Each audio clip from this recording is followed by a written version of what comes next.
good morning, good afternoon, or good evening, depending upon where you are in the world. Welcome to the virtual 2020 CROI meeting.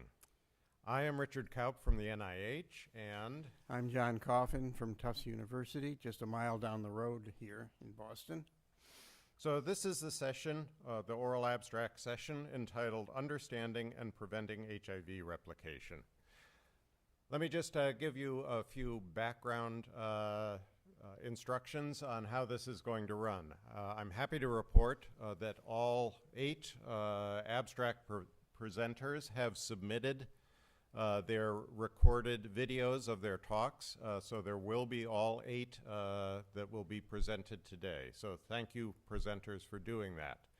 Each presentation runs about 10 minutes, and as you know, we will not be having live questions and answers, so we're actually not going to be taking the full 15 minutes for each presentation. So we will probably be moving ahead of schedule just in case you want to switch to other sessions and come back. It won't be a full 15 minutes for each presentation.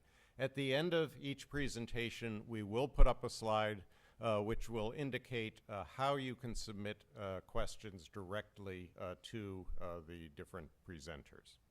So without further ado, we will move to the first talk, which is by Yuntao Wu, Mechanisms of PSGL1 and CD43 Restriction of HIV Infection of CD4 T cells.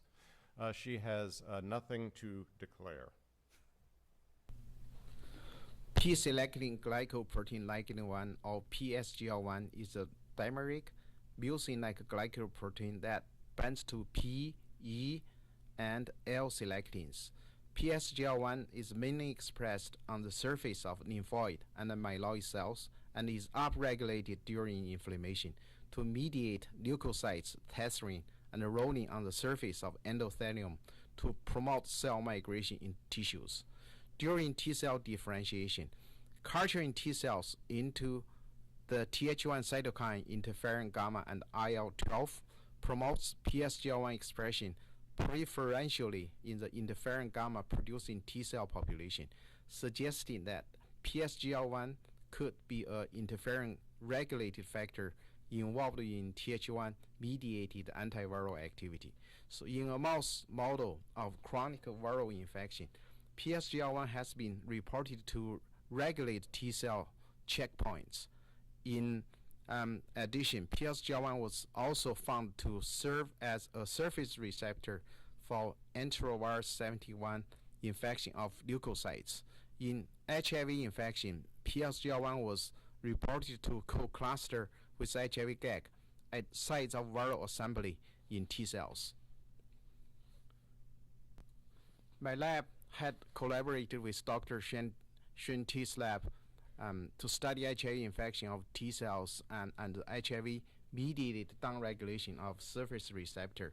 And we found that PSGL1 was downregulated in HIV-infected T cells.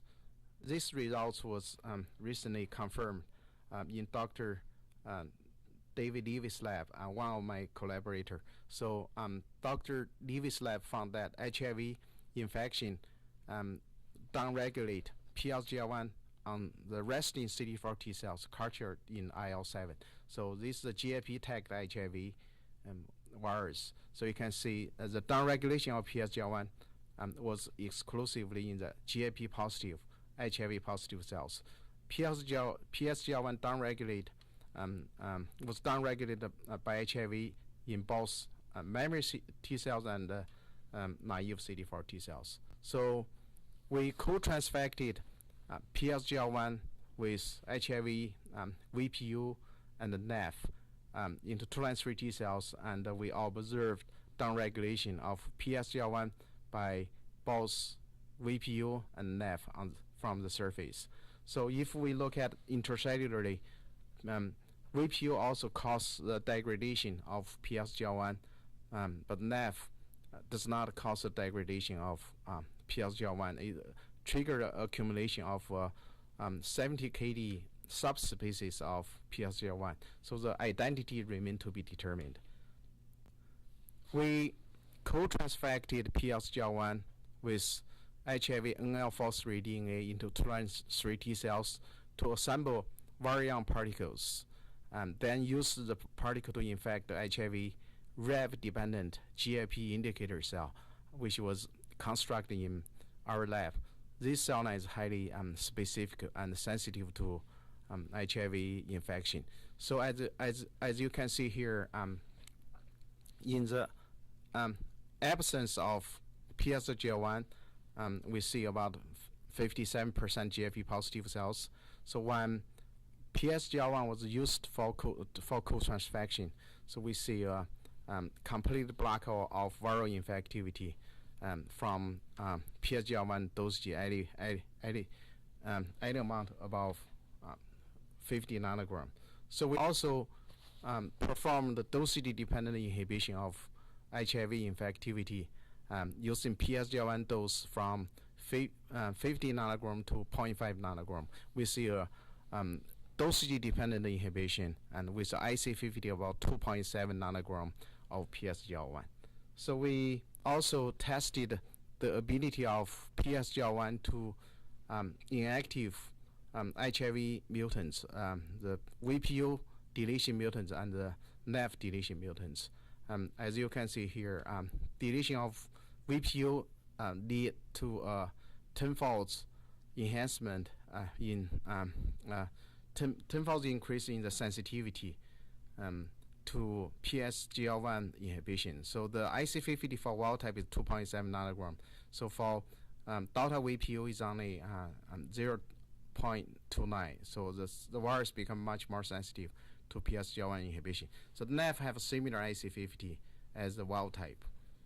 So we also performed shRNA locking down of PSGL1 in jerky cells, which expressed low level of PSGL1. As you can see here, the PSGL1 was locking down from the cell surface, and the locking down cells have higher capacity to support HIV replication. The virion harvested from the locking down cells also have higher infectivity. So we further studied the mechanism of PSGL1 in blocking HIV infectivity. So this is a co-transfection assay to examine for viral release. So we examined extracellular P24 and intracellular viral gag protein, and then when we normalize the extracellular to intracellular viral protein, we do not find PSGL1 block viral release. Also, we harvest those viral particles and then did gradient centrifugation to looking for each fraction of the virion proteins, and found PSGL1 was incorporated into virion particles. So we further used this particle to do viral attachment assay and entry assay. We found PSGL1 block viral attachment to cells, also block viral entry. So PSGL1 is a large molecule on the surface. It extends about 50 nanometer from the cell surface. It's heavily glycosylated.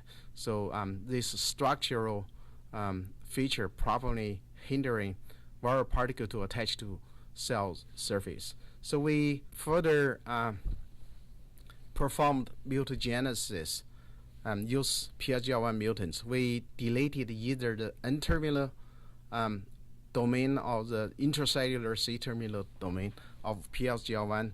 As you can see, remove of the N-terminal PSGL1 abolished the ability of the protein to block viral infectivity. So PSGL1 also had multiple repeats on the N-terminal domain. It's called decimeric repeats. So we deleted the DR region from the N-terminal extracellular domain. That also lead to abolishment of the activity of PSGL1 in blocking HIV infectivity. CD43 is another molecule similar to PSGL1. It binds to E-selectin. and it's also heavily glycosylated, but it is a monomer. So we tested whether CD43 can block HIV infectivity. We observed that it is very much like PSGL1. It can block HIV very young infectivity with a similar potency with IC50 about 2.6 and 2.7 nanogram. So we also tested whether PSGL1 is a broad spectrum antiviral receiving factor and tested PSGL1 and MLV and the influenza virus, and we observed similar ability to block MLV variant infectivity as well as influenza variant infectivity. So in conclusion, PSGL1 restrict HIV variant infectivity. It is also antagonized by HIV, VPU, and NAF. PSGL1 inactive variant infectivity through structural hindrance of variant attachment to cells, and the N-terminal domain of PSGL1 is necessary for its antiviral activity. And PSGL1 is also a broad antiviral host factor. So I would like to thank my collaborator, Dr. Eric Fred and David Levy, as well as Dr. Feng Li, who did the influenza experiment for us. Also, I would like to thank my lab members for their hard work and dedication to the research project. Thank you.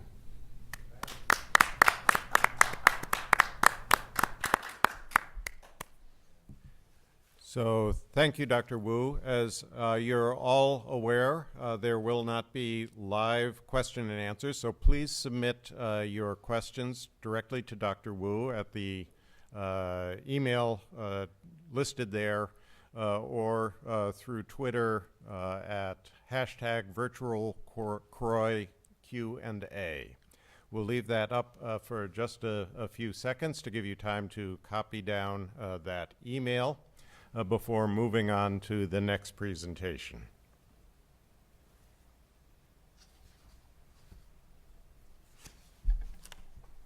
All right.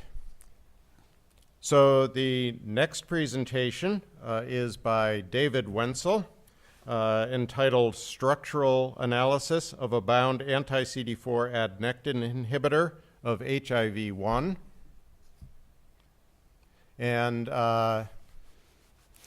there are no disclosures other than employment by ViiV Healthcare. Good morning. On behalf of ViiV Healthcare, I would like to thank the organizers for the opportunity to speak today about structural analyses we have done, which elucidate the mechanism of action of a novel CD4-targeted HIV inhibitor. This inhibitor is a component of a multifunctional inhibitor of HIV infection known as GSK 3732394. This biologic molecule is composed of two adnectins that target different steps in the entry process. One that targets CD4 and one that targets GP41. These are connected to a fusion-inhibiting peptide that also targets GP41 and to human serum albumin, which enhances its PK properties. This molecule is currently progressing through phase 1 clinical trials. Now, adnectins are small proteins derived from the 10th type 3 domain of human fibronectin. They possess modifiable binding loops akin to the CDRs of an antibody and are structurally similar to a VH domain of an antibody. Now, focusing in on the anti-CD4 adnectin in this molecule, this adnectin has been engineered to bind to human CD4 with single-digit nanomolar affinity. Within GSK 3732394, this adnectin has two functions.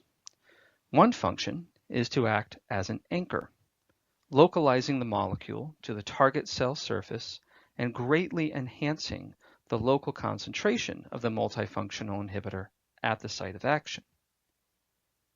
This has the effect of driving synergistic improvements in potency compared to simple mixtures of unconnected inhibitors. Secondly, This adnectin exerts its own inherent antiviral activity with a potency of 8.5 nanomolar. Understanding the mechanism of action of this adnectin has been the goal of multiple parallel work streams, beginning with efforts to determine the epitope on CD4 to which it binds. Initial work to determine the adnectin epitope on CD4 took advantage of the ability to make fragments of CD4 lacking one or more domains. These partial CD4 proteins were tested for their ability to support binding of the adnectin. Half molecules consisting of only domains 3 and 4, or only domains 1 and 2, were not able to support adnectin binding. However, larger fragments consisting of domains 1 through 3, with domain 4 removed, or domains 2 through 4, with domain 1 removed, both supported adnectin binding. This indicates that the adnectin epitope must lie primarily within domains 2 and 3. Hydrogen deuterium exchange was then used to further delineate which peptides within CD4 might be involved within the binding interaction.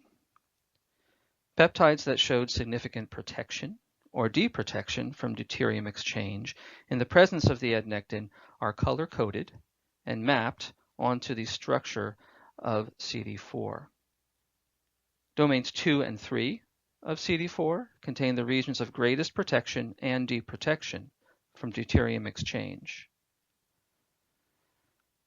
This is consistent with the CD4 fragment binding data and implicates both domains 2 and 3 in the binding interaction, and further indicates a very limited contribution of domains 1 and 4. Now, in parallel with these studies, we also pursued generating an X-ray crystal structure of the CD4 adnectin complex, which we were able to achieve by using the Fab fragment of ipilimumab as a chaperone. This structure revealed a dramatic rearrangement of the extracellular domains of CD4 upon adnectin binding, resulting in a bent T-shaped conformation, which is in stark contrast to the typical linear arrangement of the extracellular domains of CD4. As our previous work suggested, the adnectin was seen to contact primarily domains 2 and 3, with some interaction with domain 1. And as far as we are aware, such a T-shaped structure has not been seen before for CD4. In this overlay of the adnectin-bound structure in green and the typical linear structure of CD4 in purple, we can clearly see the extensive relocation that domains 1 and 2 undergo relative to domains 3 and 4 upon adnectin binding. Now, a question that immediately arises when seeing this structure is how does this relate then to the antiviral mechanism of action of the adnectin?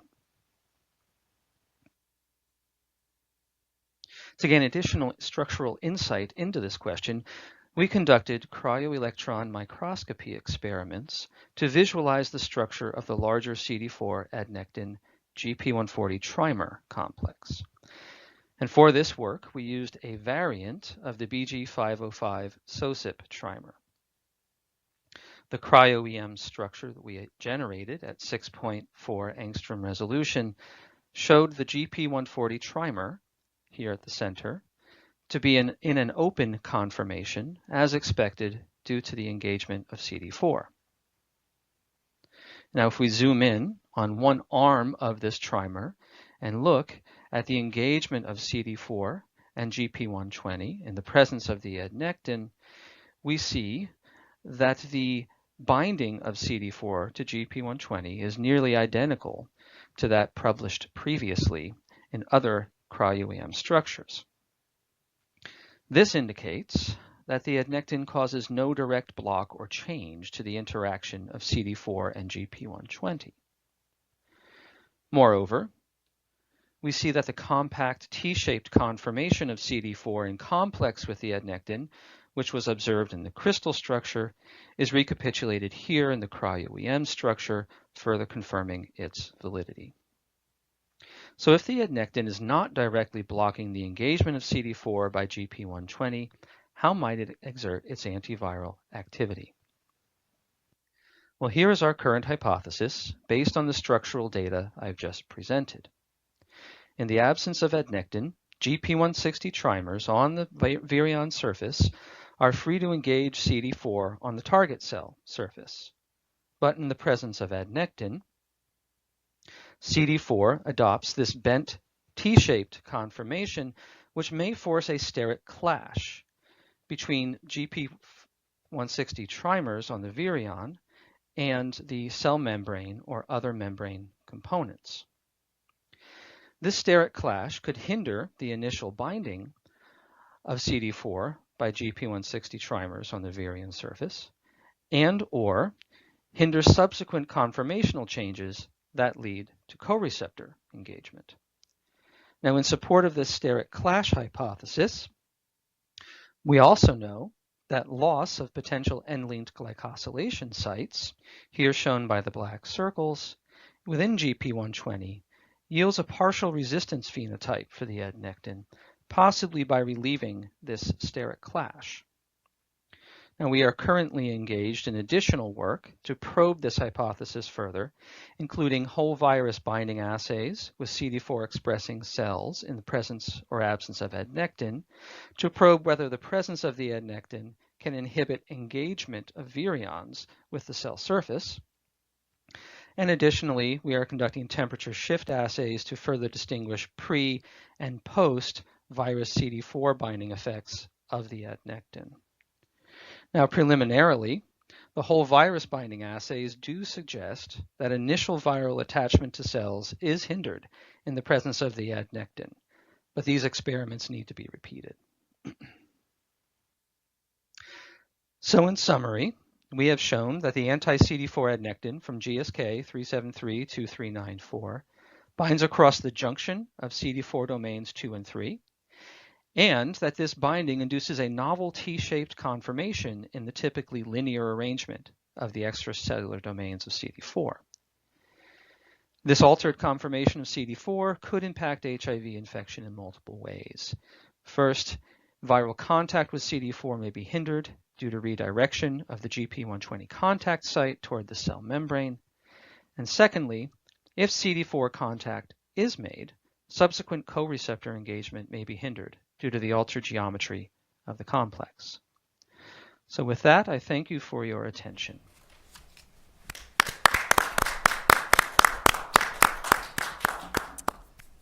Thank you, Dr. Wenzel. Once again, if you have questions, please submit them either to the Twitter account there or the email. We'll leave that up on the screen for a few seconds since that's such a long email address, to give you some time to copy that down so you can submit your questions.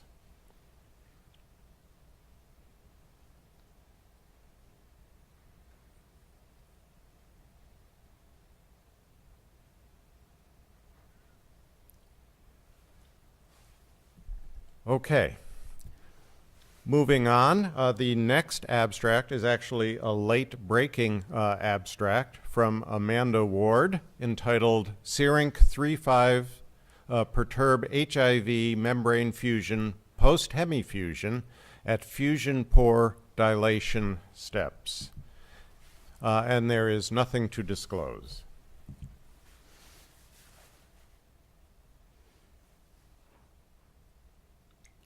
Hello, I'm Amanda. Or to declare, for that matter. Or declaim. Oh, Yeah, this one starts out silent. Amanda Ward. I'm an MD PhD student at the University of Virginia, and I've spent a portion of my PhD thesis studying how the host restriction factors Serink3 and Serink5 block HIV membrane fusion, primarily at a post-hemifusion step. Now, serines are host plasma membrane proteins that incorporate into budding viral particles and block infection of subsequent cells. While it was known that serines block infection at the cell entry step, the exact mechanism by which they did so was unclear. To understand how serines disrupt membrane fusion, we first needed to get a better understanding of the normal process of membrane fusion. So previous work in the field had given us this cartooned understanding of HIV membrane fusion, although only the first step was actually observed. The later steps remained theoretical. With a better understanding of what the normal intermediate states of membrane fusion are, we can then better understand the action of restriction factors such as serine 3 and serine 5. To do so, we primarily used two techniques. First, we used a single particle fluorescence assay to observe this dynamic process of membrane fusion as it progresses in real time and measure the kinetics with which individual particles progress between intermediate steps.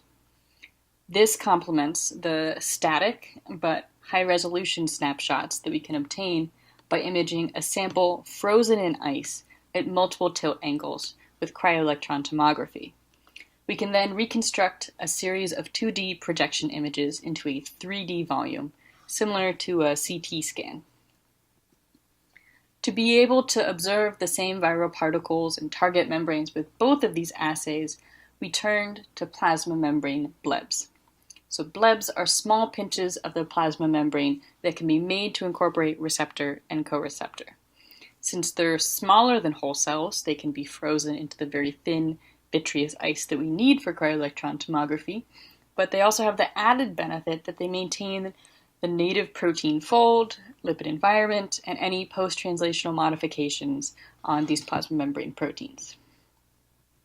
And when we turn these receptor and co-receptor containing blebs into a supported lipid bilayer on a microscope slide, we can watch events such as this example on the right, where we see a viral particle with a fluorescent content marker as it binds and remains stably bound for about 10 seconds before its fluorescent contents diffuse away over a few frames.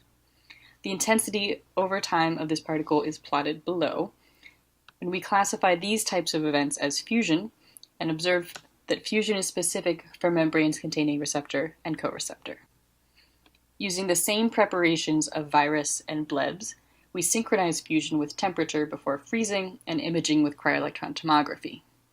We initially mix virus and bleb on ice, where they can bind, but they cannot fuse, which gives us micrographs such as this leftmost one.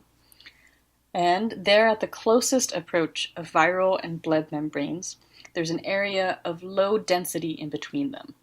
And just outside of this area of closest approach, we see densities that extend between these two membranes, although these are actually excluded from the area of closest approach. We then warm samples to 37 Celsius for either 10 or 30 seconds before freezing, and in these samples we observe a wider range of events. So first we observe scenes that we interpret as hemifusion, where the outer leaflets of the viral and bleb membranes have mixed, but the inner leaflets remain unmixed.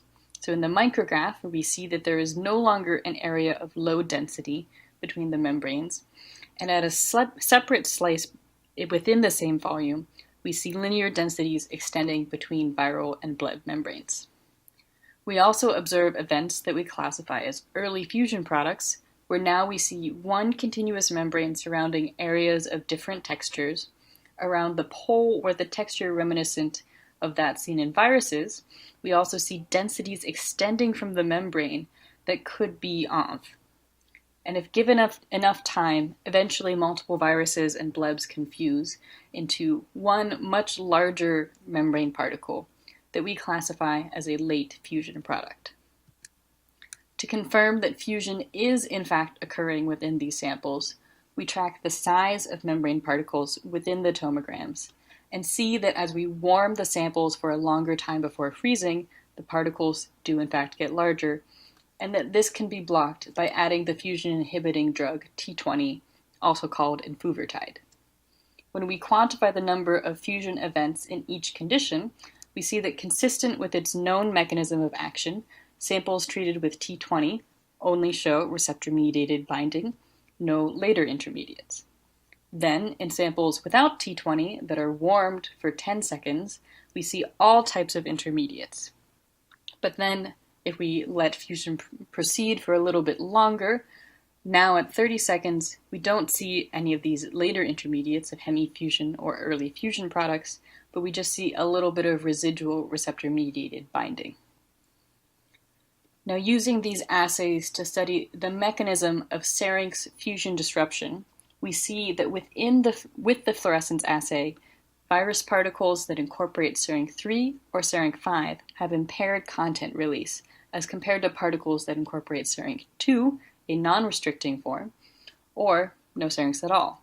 But of the particles that do undergo fusion, there's no appreciable difference in the time between binding and content release. So, Serinx3 and 5 block content release without slowing fusion. Data echo the size of particles that we see in our cryo-electron tomography assay. Now, at the later 30-second time point, when fusion has largely finished in the no Serinx samples. Tomograms of Serinx3 and Serinx5 containing viral particles show smaller membrane particles, indicating impaired fusion. Now, looking at the types of intermediates that we see, there's an increase in the number of hemifusion and early fusion product events in the Serinx3 and Serinx5 samples, but not in the non-restricting Serinx2. Looking at tomograms of the Serinx3 and Serinx5 early fusion products, we see one membrane surrounding different lobes, but with a cinched area between them, almost as if the fusion pore is not capable of fully expanding, even at this late time point. When we can see a capsid in the tomograms, the capsid hasn't passed through the cinched area of the membrane. So, in conclusion, we have established a novel assay for observing intermediates of viral membrane fusion with our cryo-electron tomography assay, which is also complemented by the statistics and kinetics that we can obtain with our single particle fluorescence assay. With both of these working in conjunction, we can see that Serinx3 and Serinx5 block membrane fusion at both the hemifusion and at the fusion pore expansions.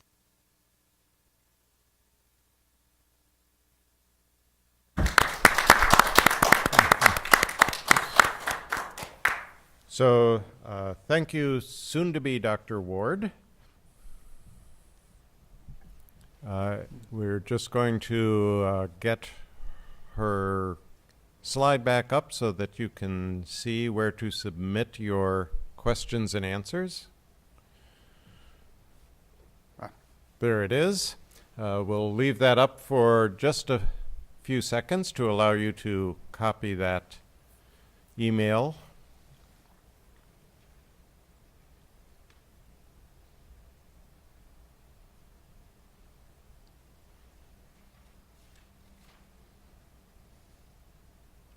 Okay, hopefully you've gotten that copied down, and moving to the next presentation.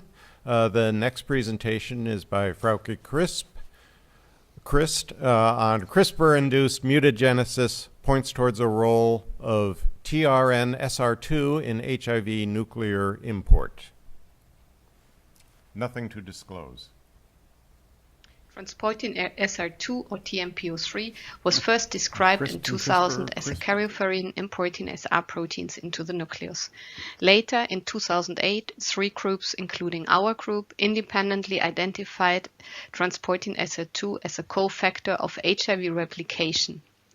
Knockdown of transportin, both in cell lines and primary cells, leads to a reduction in 2 LDRs and inhibition of HIV replication, demonstrating that indeed it has a role in the nuclear import. Yet it remains controversial whether inhibition of HIV replication is caused by a direct effect via interaction with integrase, as we have postulated, and therefore guiding the import of the viral particle into the nucleus, or a rather indirect effect through interaction with CPSF6 and therefore inhibiting uncoating and nuclear import. We now used CRISPR-Cas in order to knock out transportin in HeLa-P4 cells. For that purpose, we designed guide RNAs targeting exon 1, 2, 3, and 8, and then performed a double transfection of 2 individual guides and a selection on basis of the cleavage efficiency of these guides. On this basis, we selected guide RNA 2 and 8 as the best guides. The strategy is drawn here. We first made HeLa-P4 cell lines stably expressing Cas9s, and then we transfected these cells with guide 2 and 8 at the same time. We selected clones on basis of their effect on transportin expression and HIV replication. As you can see, the clones 2 and 15 showed a reduced expression of transportin, yet no knockout, and had an effect on HIV replication. In order to get a stronger effect, we decided to do a second transfection with guide RNA 8. During this process, all clones derived from clone 2 were not viable and did not survive, but we could generate clones derived from the original clone 15 and use these clones for more detailed analysis. The analysis is shown here in this slide. In the upper part, you see the clone 15, which had received both guide RNAs, and as you see on the gDNA level, we saw that in one allele we had a 3 base pair deletion, which resulted in a deletion of the valine at position 105. Then the clones which were derived from this initial clone 15 had demonstrated different mutations. Clone 15.15 had a wild type sequence in exon 8, while 20, 23, and 25 had either a deletion mutant of 4 amino acids or demonstrated 1 or 2 point mutations. We then looked to the expression profiling of selected transportin mutants, shown here. And you can appreciate that on qPCR analysis, the clones we tested, 15, 20, and 25, had a reduced expression level of transportin. Also, we didn't reach the low levels we reached with our SH-mediated knockdown strategy. This was also visible in the Western plotting. And when we then perform back complementation with wild type transportin, we can indeed back complement the expression of transportin. We then challenged these cells with HIV, and we performed both FLUC single round experiments and NL4.3 breakthrough experiments. In the single round experiments on the left, you will notice that all clones, alike the knockdown, show a reduced replication capacity, while the clone 15.20 has a very strong effect, which is even stronger than the SH-mediated knockdown effect. The same is true for the breakthrough experiments, where the clone 15.20 has the strongest effect, and we don't observe any breakthrough after 7 days of experiments, whereas the clone 15.15 and 15.25 present with a more intermediate effect. We were then wondering whether this is due to a direct effect on the interaction HIV integrase, so we performed alpha screens of these transportin variants together with wild type HIV integrase. In order to do so, we made proteins expressing either the delta valine, which resembles the clone 15.15, the double deletion, which represents 15.20, and an artificial mutant, which has only the deletion of the 4 amino acids. As you see in the orange and the blue line, the single deletion proteins show an intermediate effect, while the double mutant indeed has the lowest binding affinity for integrase, which is in line with the data we have observed in our breakthrough and single round HIV replication experiment. In order to look whether this is linked indeed to a nuclear import effect, we performed qPCR analysis. On the left side, you see that the clones do not affect the formation of the late RT product, which is expected, whereas on the right side, when you look to the two LTRs, we see that both mutants, 15.15 and 15.20, have a reduced level in two LTRs, which is similar to the reduced levels we have published earlier for the SH-mediated knockdown cells. In order to do or get a better look on the HIV nuclear import, we then performed a second set of experiments. It's a fluorescent PIC assay, where we make use of transincorporation of a GFP-labeled integrase into viral particles, and then the fate of these viral particles can be monitored by confocal microscopy in the cell. We have published earlier the effect we see upon knockdown of transportin, and we see here that when we look through the clone 15.15, we see an as strong inhibition of nuclear import of the fluorescent viral PICs, whereas the clone 1520 show an even more pronounced effect. On the other side, the occurrence of viral particles in the cytoplasm is not affected, demonstrating that indeed these mutants have a strong effect on the nuclear import of the PIC. We then wanted to look whether this effect on the nuclear import of the PIC extends to the nuclear import of the physiological cargoes, the natural cargoes of transportin SO2. Therefore, we performed ICC experiments where we looked to the cellular localization of ASF-SF2 in knockdown cells and in clone 15.15 and 15.20 in comparison with wild type and the back complementation. And as you see on this slide, we didn't observe any relocalization of the protein in the cells. We then also extended the study to CPSF6, as this is, as I mentioned before, another cargo of transportin SO2. And here are the data for CPSF6, where you see that we get the same picture like for ASF, that we don't see any effect on the nuclear import of CPSF6. From the data I have shown you today, I believe we can conclude that by CRISPR-Cas we have induced mutagenesis in transportin SO2, which leads to a reduced expression of the protein and to cell lines that are less permissive for HIV replication. These CRISPR-Cas-induced mutants are defective for HIV PIC nuclear import, but they do not affect the nuclear import of ASF and CPSF6. The presented data provide supporting evidence that integrase, ASF, and CPSF6 have a differential binding mode, which is something we have published already a couple of years ago, where we built a model of HIV integrase bound to transportin SO2 based on different experimental data, including mutagenesis data and SAC studies.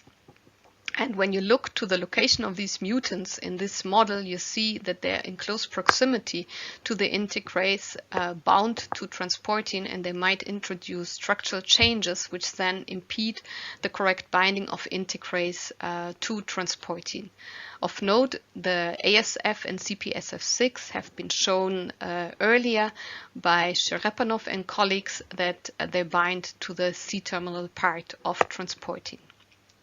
So the double mutant delta V delta LHAL does not interact with HIV integrase and inhibits HIV replication without affecting the cellular functions of transportin SO2.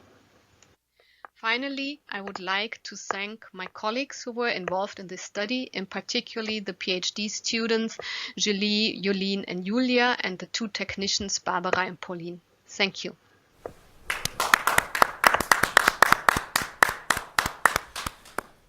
Thank you, Dr. Christ. And once again, we will leave this slide up for a few seconds to allow you to copy down in case you have any questions for Dr. Christ.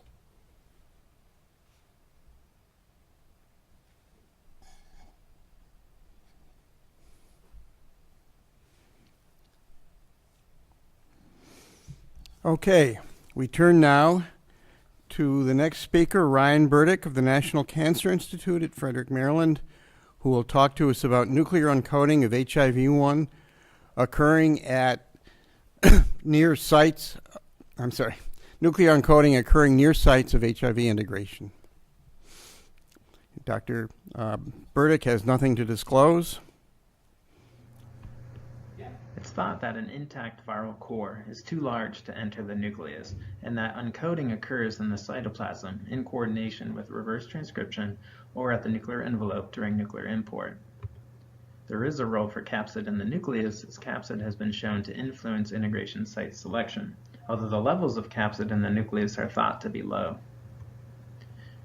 However, most previous studies relied on indirect methods for detection of capsid, and it's been very difficult to identify viruses that lead to productive infection. Our goal was to develop a direct capsid label to quantify the amount of capsid associated with infectious virus. To directly detect capsid, we used a GFP capsid fusion protein. We also inserted a GFP reporter gene in place of NEF to detect HIV gene expression.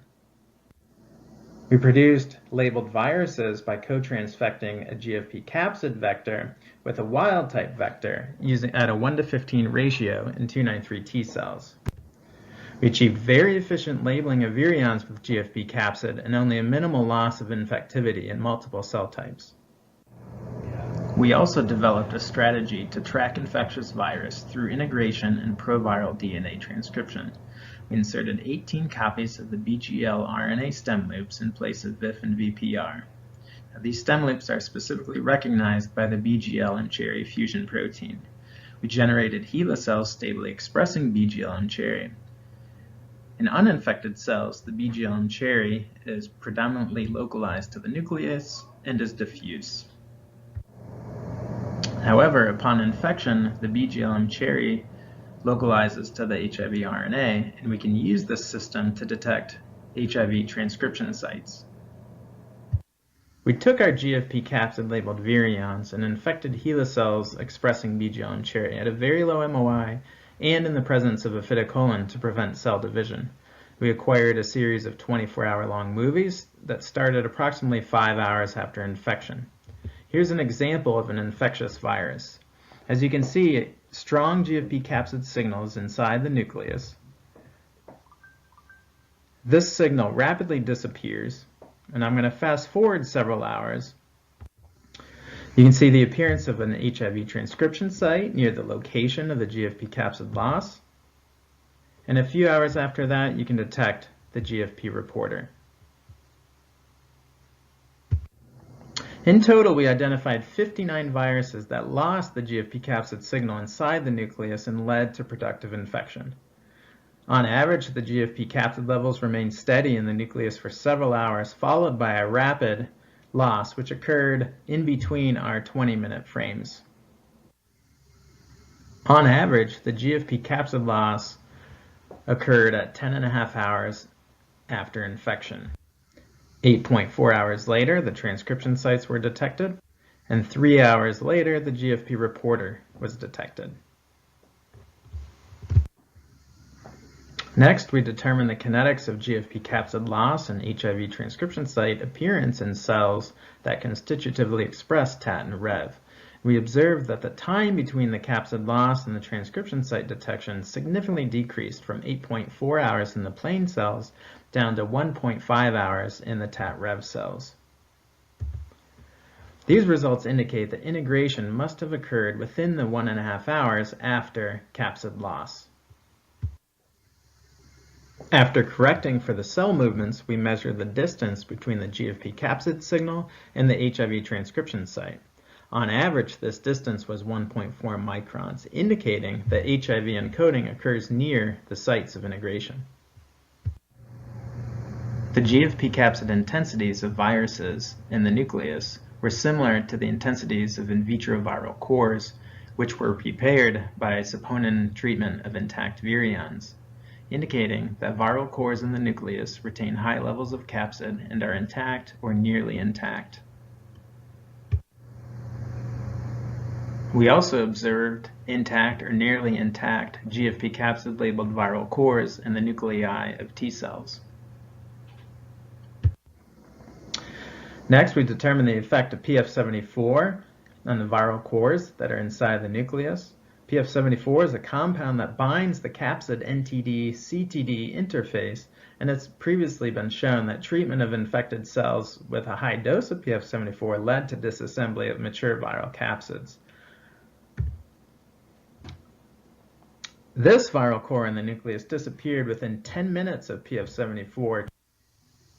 We quantified these results and observed that most of the nuclear viral cores disappeared with PF74 treatment at an average of 13 minutes after PF74 addition, indicating that viral cores inside the nucleus retain capsid hexamers, which is the target of PF74. We determined the kinetics of encoding using PF74 time of addition experiments. The time at which the viruses lost sensitivity to PF74 was remarkably similar to the time of GFP capsid loss, indicating that the viruses that had encoded in the nucleus were no longer sensitive to PF74. Viruses lost sensitivity to raltegravir 1 hour after PF74, indicating that integration occurs 1 hour after encoding. Viruses lost sensitivity to nevirapine 3 hours before PF74, indicating that reverse transcription completes about 3 hours before encoding.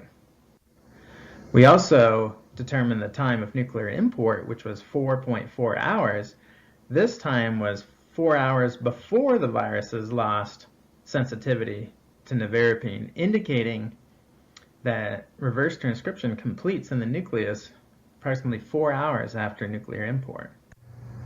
Treatment of the target cells with nevirapine, but not raltegravir, significantly decreased the number of nuclear cores that disappeared, indicating that reverse transcription, but not integration, is required for encoding. Next, we examine the role of CPSF6 in the nuclear import of viral cores. CPSF6 is a host protein that binds capsid. We visualize the nuclear import of virus in a cell expressing an mRuby CPSF6 fusion protein. As you can see, when the virus first docks with the nuclear envelope, there is no detectable CPSF6. However, in the next frame, 20 minutes later, you can see the accumulation of the CPSF6 signal at the site of the GFP capsid spot. Approximately an hour and a half later, the GFP capsid and associated CPSF signal enter the nucleus together. All viral cores that entered the nucleus recruited CPSF6 at the nuclear envelope prior to nuclear import. On average, there was 0.6 hours from the time of any docking to CPSF6 detection, and 2.2 hours from CPSF6 detection to nuclear import. Our results are consistent with previous results showing colocalization of capsid and CPSF6 at the nuclear envelope in primary macrophages using fixed cell assays. Next, we visualize the encoding of a virus in a cell expressing mRuby CPSF6. As you can see, both the capsid and the CPSF6 signals disappear simultaneously, and these results are quantified here with 24 encoding events. Next, we use two well-described capsid mutants, N74D and A77V, both of which were previously shown to have reduced binding to CPSF6. The time of GFP capsid loss, transcription site detection, and GFP reporter detection for these mutants was similar to wild type. Here's an example of an infectious N74D virus. The GFP capsid signal remained docked near the nuclear envelope all the way up until encoding. Several hours later, the transcription site appeared near the site of GFP capsid loss, followed by GFP reporter detection.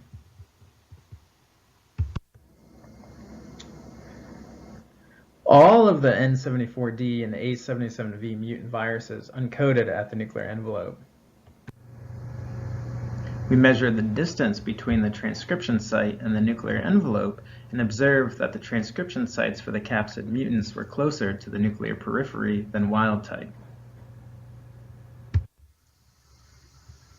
These results indicate that the import of the intact core and encoding in the nucleus is essential for integration in gene-rich euchromatin regions, which is the preferred target for HIV integration, since the capsid mutants, which encode at the nuclear envelope, integrate into gene-sparse heterochromatin regions near the nuclear envelope.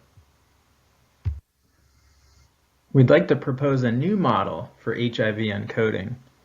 Intact or nearly intact viral cores enter the nucleus through a mechanism involving CPSF6. Reverse transcription is completed inside an intact or nearly intact viral core in the nucleus before uncoating. Viral cores uncoat 1.4 microns from the genomic integration sites 1.5 hours before integration. I'd like to thank Winay, Cheng-Li and Mosen, who are 2 postdocs in Winay's lab, Wei-Su Hu and Jonathan, who's a postdoc in Wei-Su's lab, as well as Cuneo for some EM work.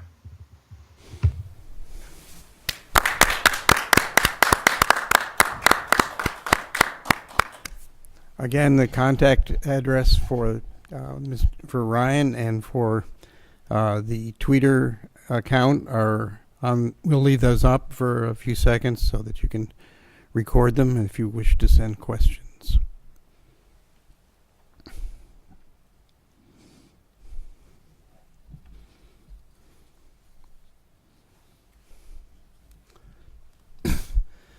Okay, we'll move on to the next talk, which will be given by Devin Christensen of the University of Utah, Reconstitution of HIV-1 capsid-dependent replication and integration in vitro. And he has nothing to disclose. The focus of my research has been the reconstitution of the early stages of the HIV life cycle in an in vitro cell-free system with a focus on reverse transcription and integration. Now, this is a project that the Sundquist Lab has been trying to do for over 20 years, and only recently has a key secret of HIV been revealed that has opened the door for this project to move forward. What I'm going to present to you today is our ability to take virions and replicate the conservative events of reverse transcription and integration of the HIV life cycle. First, we take virions and remove their membranes with melittin. We then stabilize these core particles with IP6, and we initiate reverse transcription with the addition of dNTPs, and we look for integration into a target piece of DNA. These processes are normally hard to study biochemically, as they happen with one virus infecting one cell with reverse transcription and integration occurring deep inside the cell. The key to develop an in vitro biochemical assay of these processes is to stabilize the viral capsid. Through development of biochemical assays, we can investigate the mechanism of each step in greater detail, develop better drugs to target the inhibition of HIV, and further investigate the mechanisms of viral restriction. The discovery that IP6 binds to the center of the CA hexamer has opened the door for biochemical studies of HIV core particles. This finding was reported in 2018 by the labs of Volker Vogt, Owen Pornillos, Leo James, and Till Bocking. Binding of IP6 to the center of the CA hexamer increases the half-life of the core particle outside the viral membrane to allow for detailed biochemical analysis of these core particles. The viral capsid is made up of roughly 250 CA hexamers and exactly 12 CA pentamers. The viral core particle is comprised of the CA capsid shell, which is stabilized by IP6 and includes everything inside, including reverse transcriptase, 2 copies of a positive sense single-stranded RNA genome, as well as nucleocapsid and integrase. Endogenous reverse transcription, or ERT, starts with a host cell tRNA bound to the primer binding site, and upon addition of dNTPs, initiates the process of reverse transcription. We monitor the progress of ERT by looking for DNA products at 3 main steps. First is minus strand strong stop, followed by first strand transfer, and last we look for late RT products that occur after second strand transfer. After 10 hours in the presence of melittin, dNTPs, and IP6, we can detect high levels of ERT products. These components represent the minimal requirements for ERT activity. The requirement of IP6 demonstrates that stable, intact capsids are required for ERT activity. Loss of ERT activity in the presence of efavirenz and the inactivating RT mutant D185A shows that this ERT activity is specific for the RT enzyme packaged in these variants. We can enhance this ERT activity by adding HeLa cell lysates. Now we want to point out that this isn't your standard RT activity observed with the kit, as this process can faithfully replicate through roughly 20,000 bases of reverse transcription, progress through 2 strand transfer attempts and an average of 8 to 10 template switching events to generate 1 double-stranded DNA copy from 2 RNA genomes. We are also reaching the theoretical maximum for the number of DNA copies per core with about 0.7 to 0.8 copies per core in our assay, showing that our assay is efficient. Next, we sought to test the relationship between capsid stability and ERT activity. We've done this by using a 2-fold dilution series of IP6 in the absence of cell lysate so that we can look at the direct effect of IP6 on capsid stability. And what we find is optimal ERT activity is obtained between 40 to 80 micromolar IP6. We believe that at higher levels of IP6, we're overstabilizing these capsids, and at lower levels of IP6, we're understabilizing these capsids to the point they begin to fall apart. And in both cases, this reduces the efficiency of ERT activity. We have also done a core counting assay to look at our ability to vary the stability of the capsid by changing IP6 levels. And what we are looking for is under identical conditions for 3 of our IP6 levels, and we're looking for the number of observable capsids on an EM grid. And what we find is that we can observe more capsids at higher levels of IP6 and fewer capsids at lower levels of IP6, demonstrating our ability to vary the stability of the capsid by varying IP6 levels. We can also vary the stability of the capsid by making mutations in the viral capsid. Here we have a capsid stabilizing mutant, E45A, which requires lower levels of IP6 to be able to obtain optimal ERT activity. We also observe a larger number of cores on our EM grids. Next, we have a capsid destabilizing mutant, which requires higher levels of IP6 in order to obtain ERT activity, and we observe fewer cores on our EM grids. We can push this even further with a severely capsid destabilizing mutant, which requires even higher levels of IP6 in order to obtain ERT activity. Interestingly, we observe very few to no cores on our EM grids. This suggests to us that we require IP6 and at least a CA hexamer or a small assembly of hexamers in order to initiate the process of reverse transcription. But in order to faithfully replicate through all stages of reverse transcription requires an intact capsid of optimal stability and some flexibility. We have also tested ERT activity in the presence of the capsid binding drug GSCA1. This is a new drug from Gilead that binds the viral capsid and can inhibit several stages of the HIV life cycle. In our case, we show that GSA1 inhibits ERT activity at a concentration similar to inhibition of RT in cells. However, GSA1 is over 100-fold more potent at inhibiting HIV when at other stages of the viral life cycle. For comparison, efavirenz inhibits the initiation of reverse transcription, whereas GSA1 seems to allow for the first step of ERT, but it appears to prevent the strand transfer steps of ERT. GSA1 represents a drug that binds to the exterior of the core particle and inhibits a process that is occurring inside the particle. Next, we sought to look for integration of these ERT products in a target piece of DNA. First, we show that we get strong ERT product formation in the presence and absence of lysate, as well as in the presence of the integrase inhibitor valtagravir and the integrase inactivating mutant D116A. From here, we can see we get strong ERT product formation, and when we look for integration using a 2-step PCR 3' integration assay first developed by Alan Engelman, we observe that we only see strong integration in the presence of lysate, and that our inhibitor blocks integration as well as the inactivating mutant D116A. This demonstrates to us that this integrase activity is specific to the integrase enzyme in our variants, and that integration requires a whole cell factor. We can also monitor the ERT product's integration through a time course assay, where we can see each step of ERT activity occurs in the order we expect, where we first see strong stop, followed by first strand transfer, and then after a short pause we see late RT products. Last of all, we do not see integration until after late RT product formation. The next thing that we want to observe is actual integration events at the DNA level. To do this, we've employed deep sequencing of the first PCR step of our 3' integration assay. From this, we have over 850,000 reads that map to at least 20 bases of the very 3' end of the HIV genome, shown in blue, and at least 20 bases of our target DNA, PK184. From this, we've mapped the first base after the HIV genome and onto the map of our PK184 vector. The length of the blue line is a measure of the number of events, integration events at each base. And what we observe is that we have roughly 350 integration sites per base with a median value of 98.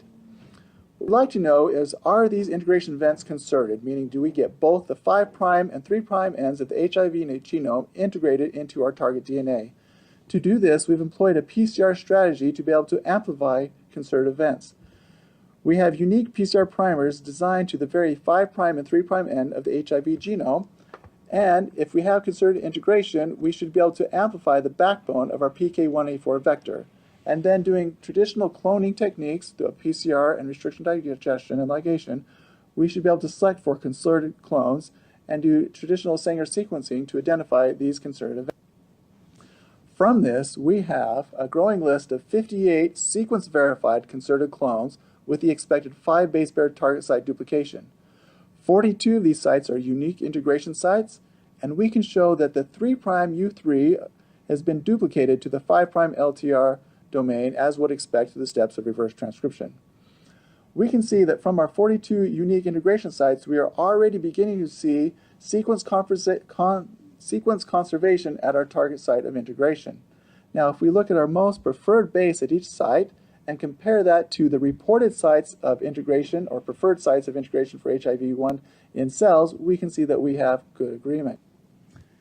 In summary, I have shown you today that we can take HIV virions and in a cell-free in vitro system, we can get these virions to initiate and complete the process of reverse transcription, where these virions are faithfully replicating through roughly 20,000 base pairs of reverse transcription, 2-strand transfer events, and several template switching events, and that this requires capsids that are intact and of optimal stability, which implies some flexibility to these capsids. Additionally, we have a capsid binding drug, GSCA1, that binds to the exterior of the capsid and inhibits a process that's occurring inside the capsid. And we show that these very RT products are integrated into a target piece of DNA. This integration is concerted with the expected 5 base pair target site duplication and requires a host cell factor. I'd like to thank Wes Sundquist for the opportunity to work on this very exciting project in his lab, as well as Jared Johnson, who has been instrumental in understanding the bioinformatics of deep sequencing. I'd also like to thank our collaborators at the University of Virginia, Owen Pornelos and Barbie Ganser-Pornelos. Thank you for your time. Thank you very much for that spectacular talk. As before, the email address that you can use to ask questions specifically is on the screen, as is the Twitter address for those who want to tweet. And we'll leave it up for a few seconds.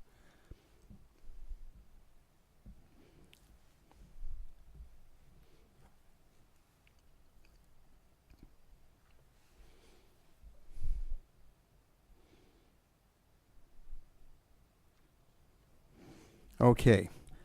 The next talk will be from Peter Cherepanov of the Francis Crick Institute, and he will tell us about structural basis of second-generation HIV integrase inhibitor action and virus escape. He has nothing to disclose. Good morning. Today I will talk about the mode of action of second-generation HIV strand transfer inhibitors and the mechanism of resistance to this class of molecules. As you know, integration is catalyzed by a multimer of integrase that assembles on viral DNA ends, forming a highly stable complex that we call intersome or pre-integration complex. And it is within this complex that integrase catalyzes the insertion of 3' ends of the viral DNA into host DNA. So this process can be interrupted by clinical strand transfer inhibitors. And today we can talk about 2 generations of these molecules, the second and the first generation compounds. And the main difference between these groups of compounds is that the second generation compounds are far more active against HIV mutants that became fully resistant to first generation compounds such as raltegravir. So there are several important questions in the field that require urgent answers. First of all, what is the mechanism of resistance associated with mutations around integrase active sites such as Q148H, G140S? Secondly, why second generation compounds are better? Can we rationalize this? And lastly, is there a route to improving these compounds even further? So we use structural biology to answer this question. Already about 10 years ago, we published the first structure of the intersome from prototype foamy virus. It's a relatively simple structure containing a tetramer of integrase. Now, the collection of intersome structures has been recently greatly expanded by crystallography and cryo-EM studies from different laboratories. Despite all these differences, obvious differences between them, you can see that all these intersomes contain the same core structure, shown here in color, which is equivalent to the prototype foamy virus intersome. For a number of years, we used crystals of prototype foamy virus intersome to study how certain transfer inhibitors bind in active site of integrase, and the structures were informative. They confirmed, for example, that these compounds indeed bind to the metal cations in the active site of integrase. So integrase is a magnesium-dependent enzyme, and they tightly bind to magnesium cations, so the metal chelators, these compounds. And most importantly, they displace the 3' nucleotide of the viral DNA from the active site. That's the common mode of action. Now, the problem of using prototype foamy virus intersome crystals for HIV drug development is an obvious one. There is a very low level of sequence identity between HIV and PFE integrases. It's only about 14%.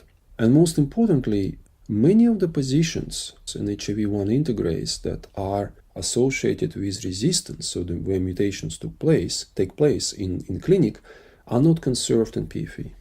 So for a number of years, we were looking for experimental system to study certain transfer inhibitor binding. So of course we considered HIV-1, HIV-2, a number of SIV species, and at the moment our best system is based on SIV-RCM, so SIV from red cap mangabees. As a recombinant protein, it's highly active in vitro, has 75% sequence identity with HIV-1, and that very high sequence identity is explained by the natural history of HIV. HIV inherited the whole pol gene from SIV-RCM, and that explains very high level of sequence identity. We collaborated with Alan Engelman's lab here in Boston very extensively. They were able to resurrect SIV-RCM virus from published sequence information, and they showed that SIV-RCM is indeed highly sensitive to clinical strain transfer inhibitors developed against HIV-1, as shown here. And most importantly, large majority, almost all amino acid positions in HIV-1 that are mutated in drug-resistant strains are invariant in SIV-RCM. So that makes an excellent model. To cut quite a long story short, we were able to solve high-resolution cryo-EM structure of the core of the SIV-RCM intersome assembly, and we solved the structure in its upper form, so not bound to drugs, as well as in the lutogravir, bictegravir bound forms, as well as the mutant intersome in complex with bictegravir, so Q148H, G140S. It's the most important mutation that happens in clinic that makes virus fully resistant to oral tegravir. The structures were solved to high resolution. So, for example, bictegravir structure is a 2.4 angstrom resolution around the active site. You can see that cryo-EM map describes position of the drug, rotamers of the side chains, as well as many of the water molecules bound on the active site. And the water molecules in this story are of particular importance because water molecules complete first and the secondary coordination shell of the metal atoms. And one of the water molecules, we call this W5, water molecule W5, on the schematic, bridges glutamine 148 to the metal chelating carboxylates of the active site, so aspartate 116 and glutamate 152. So this water molecule forms part of the secondary coordination shell of the metal cations and therefore is quite important.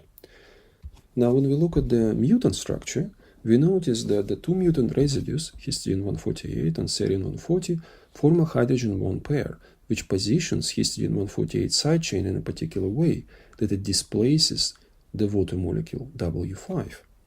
So we can confirm this molecule, the biomolecular dynamic simulations, but actually this is very easy to understand even without computational chemistry. Histidine 148 is a bit closer to the glutamate 152, so there is just no space for this water molecule to bind. So basically what happens, we lose part of the secondary coordination shell of the metal cations. The second effect is a little bit more subtle. So, due to hydrogen bonding between serine and histidine, we have increased electropositivity on this amino group, on this N-epsilon 2 amino group, which is directly abutting metal chelating cluster. So you can see it's a direct physical contact between the histidine and glutamine 152. So they don't form a hydrogen bond because the geometry is not optimal. But what we have is an insertion of electropositive function right next to the metal chelating cluster. Now the property of metal coordination is that metals, especially magnesium, are highly sensitive to the geometry of their coordination cluster and local chemistry. So in principle, interaction with the metals can be very tight, almost covalent in nature. But it's quite easy to destabilize it by modifying local chemistry and coordination. And that's exactly what virus does. Notice that these mutant residues do not make direct interactions with the drug. So the virus uses almost like a remote control to slightly detune metal coordination. And that's enough to reduce the strength of binding. Now, of course, this is a general effect on any metal chelator in the active site of integrase. So what happens with the second generation compounds and why they are better? So now if we compare the first and the second generation compounds and we align them by their common functions, we notice that the second generation compounds tend to be extended eastwards. The effect of this is that the second generation compounds can span the active site from west to east and make additional contacts to the backbone of integrase. We decided to test whether these contacts are important, so we synthesized a truncated analog which lacks this third heterocycle of the metal chelating base. So it would not form as many interactions with the backbone. And we measured dissociative rates of this compound versus dolutegravir from wild-type HIV intersome, and you notice that these compounds bind very, very tightly. So after 36 hours, less than 20% of drug dissociated. However, when we introduce the mutation, Q148H, G140S double mutant, it greatly enhances dissociative rates. So the dolutegravir dissociates already after 14 hours by half, while the analog already after 4 hours. So notice this mutation has effect, so very strong effect on the binding strengths of the dolutegravir. But it has a stronger effect on the truncated analog. The virology data pretty much mirror this biochemistry data. So both compounds are highly active against wild-type HV1, but dolutegravir loses some activity against the double mutant, while analog 1 loses a lot more activity. So analog 1 starts behaving more like a first-generation compound. So by this point, we have proven experimentally that these contacts with the backbone on the eastern side of the active site are indeed important. Now, how do we rationalize this contact? We turn to molecular dynamics again. And we simulated the tumbling of these compounds in the active site of integrase, and we noticed that the analog tumbles considerably more in the mutant active site than the full-length compound, which will allow truncated compound to sample a wider range of conformations, some of which will be less conducive to optimal metal coordination, and therefore it will be more likely ejected from the active site. So this brings me to our conclusions. First of all, we explained the general mechanisms of resistance to strand transfer inhibitors in the presence of Q148H G140S mutation, and it is due to disturbance of magnesium coordination cluster. So there are two aspects of this, but perhaps the most surprising finding is that binding to metal ions underlines a weakness of this class of compounds, and the weakness that virus exploits to develop resistance. Secondly, we show the extension of strand transfer inhibitor scaffold to the eastward boundary of the active site helps to stabilize the ligand in the presence of the double mutation. And finally, the structures suggest that there is still free space in the active site, even in the presence of dolutegravir or bictegravir bound, which can still be utilized to hopefully make even more potent compound. Now I would like to thank people who did this work. All the biochemistry was done in my lab by Nicola Cook. Virology was done in Alan Engelman's lab at Dana-Farber Cancer Institute by Li Wen. We closely collaborated with computational chemists in Dina Roster's lab at the Crick Institute, Majid and Dennis, and the work was funded by the Francis Crick Institute and the NIH via the Center for HIV Protein Interactions.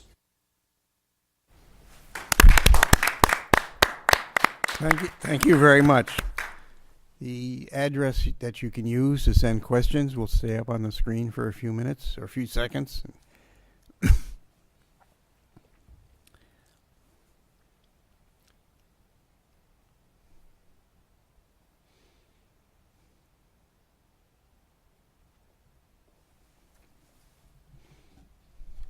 And we move on to our final talk of the session that will be given by Zager de Biezer of the Catholic University of Leuven.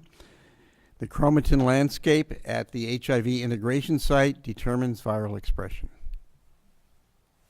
He has nothing to disclose. Thank goodness.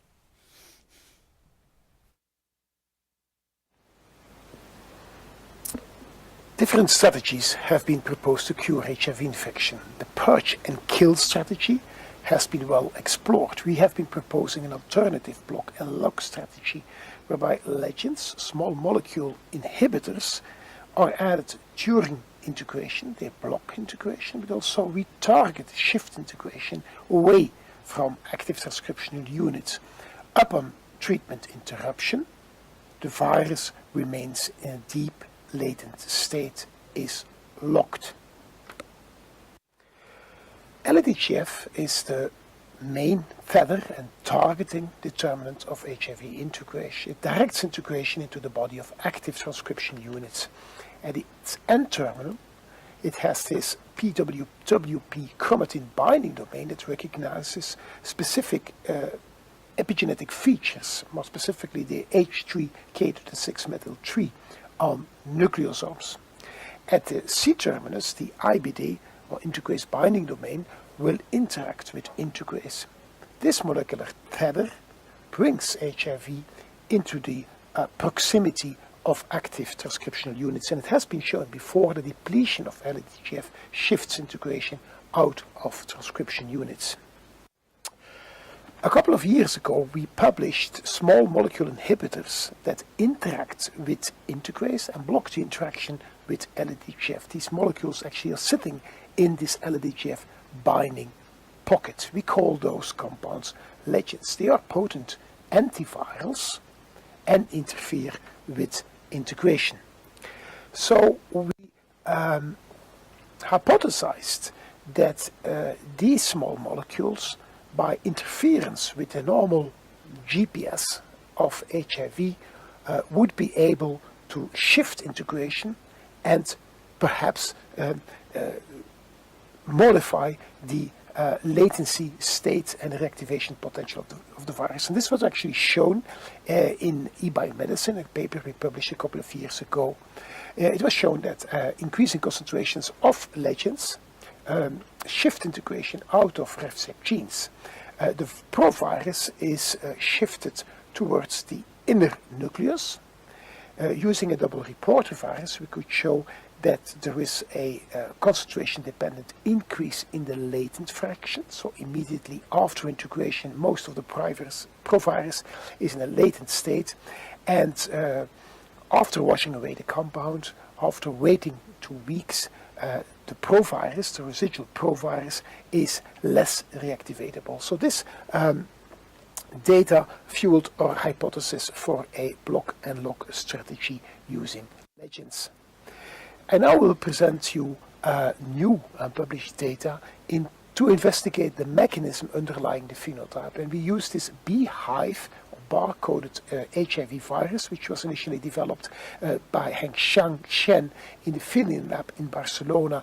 And Hengxiang made these mini HIV vector constructs that each individually carry a specific barcode. And the barcode is not only present in the integrated provirus, but also in the corresponding RNA transcript. And so this allows not only to measure integration sites, but also to link integration sites to individual expression levels and epigenetic features. So these are the results. So the first result shows that increasing concentrations of legends shift integration into different chromosomes. And it is known that HIV has a preference to integrate in gene-dense chromosomes. Now we show that increasing concentrations of legends decrease this correlation, decrease the slope of this plot. Secondly, and in a perfect confirmation of the previously published data, we see that legends shift integration away from active genes into intergenic regions. Looking at epigenetic features, we see that the residual provirus is targeted away from this H3K6-methyl-3. There is no impact on the acetylation marker, which is typical for an enhancer, and there is a slight shift into the distance to RNA pol 2. As for the RNA levels, the main question addressed, we see that increasing concentrations of legends reduce the overall RNA integration level per barcode. This was done in different experiments in 2 different cell lines. And interestingly, if we look at those barcodes that remain silent, so without RNA, we see that there is a sharp increase in the number of barcodes without any transcription upon addition of increasing concentrations of legends. The nice, cool feature of this assay is that you can look at individual chromosomes. In the absence of legends, you see that you have the different integration sites, with each bar representing the specific RNA expression level of the specific barcode. And you see that increasing concentrations of the inhibitor reduce the number of integration sites. There is a block of integration. Overall, there is a reduction of the RNA expression level, but interestingly, we see some residual expression sites with high level of expression, even at high concentration of legend. If we look for the different epigenetic features, first the LADGF mark, we see that in the absence of legend, all barcodes, whether they express or they don't express RNA, are located at a very small distance from this feature. So this is a default feature for all proviruses. However, increasing concentrations of legends shift integration away from this mark, and indeed those proviruses that remain silent are located at a longer distance from this epigenetic mark. If we go for the RNA polymerase II, the results are different. We already see in the absence of legends that there is an increased distance between expressors and no expressors, and it is also very clear for the enhancer marker. Those proviruses that are located further away from an enhancer have a higher chance of being silent. And this is not impacted by the presence of legends. So in conclusions, we could show again that legends retarget integration out of gene-dense and actively transcribed regions, that the distance to the LAGF epigenetic feature H3K6-methyl-3 clearly increases, that the overall RNA expression per barcode drops, and that the silent provirus is distanced from the markers of active transcription.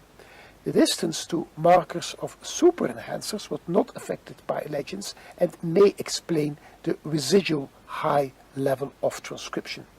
Evidence for a direct link between integration sites and transcription is clearly given by these data. And I would like to end with a model where both LADGF and enhancers or super enhancers determine the transcription levels of each individual provirus. By this mechanism, the default mechanism is LADGF dependent. So the HIV integrase, by interacting with LAGF, will find the specific methylation mark on the nucleosomes and integrate nearby. The presence of an enhancer, which can be stochastic or an active mechanism, that's still not entirely clear, will in a second phase layer also affect the transcriptional level. In the presence of legends, we actually remove this default mechanism, and only the statistic chance of integration in the proximity of an enhancer will affect the transcriptional level. With this slide, I would like to thank you for your attention, and thanking all the people of our lab and collaborating labs in Prague and in Barcelona for their contributions.